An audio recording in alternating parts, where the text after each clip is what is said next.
वह सुबह बिल्कुल किसी और दिन जैसी थी।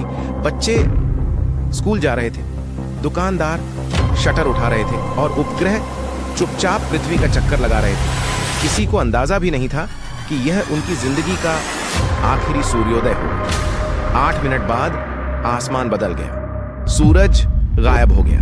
न कोई चेतावनी, न कोई धमाका, बस गायब। उसकी जगह तारों से भरी ठंडी और खाली खाई मानवता को घूर रही थी। पक्षी चुप हो गए, चांद काला पड़ गया, भ्रम धीरे धीरे डर में बदला और दिन एक अंतहीन रात बन गया। कुछ घंटों में वैज्ञानिकों ने सच्चाई बताई।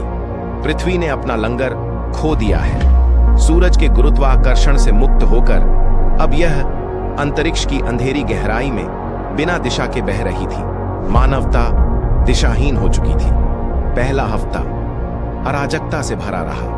फसलें सूख गईं, सोलर पैनल बुझ गए, तापमान शून्य से नीचे जा गिरा, सरकारें ढह गईं, शहरों में दंगे भड़क उठे, कमजोर लोग सड़कों पर ठंडी मौत सो गए। लेकिन गहराई में भूमिगत बंकरों में आशा की एक लौ अब भी जल रही थी। परमाणु रिएक्टरों से चलने वाले बंकर रोशनी से गूंज रहे थे। कृत्रिम खेत लैंपों की रोशनी में चमक रहे थे। आखिरी बचे लोग एक दूसरे से लिपटे हुए थे, जानते हुए कि सतह की दुनिया हमेशा के लिए खो गई है। पहले ही साल तक महासागर ठोस बर्फ में बदल गए। सिर्फ गहरे समुद्री दरारें पृथ्वी के कोर की गर्मी से अब भी पिघली हुई थीं। वे बन गईं अजीब समुद्री जीवों के लिए अंधेरी पनाहगाहें। जमीन पर सन्नाटा था, जंगल बर्फ में जमे खड़े थे, गगनचुंबी इमारतें बर्फ की कब्र में दबी थीं, गाड़ियां सफेद चादर के नीचे भूत जैसी खामोश पड़ी थीं। सदियां बीत गईं।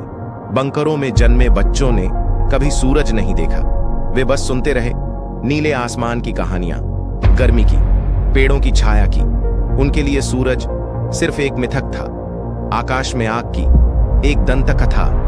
और पृथ्वी जो कभी रंगों से भरी थी अब एक भूत जहाज बन गई थी, तारों के बीच चुपचाप बहती हुई, अपने साथ लिए हुए मानवता के आखिरी टुकड़े। फिर भी गहराई में अंधेरे भूमिगत शहरों में एक संकल्प जिंदा रहा। हम एक और तारा खोजेंगे। हम सूरज की मौत को अपना अंत नहीं बनने देंगे।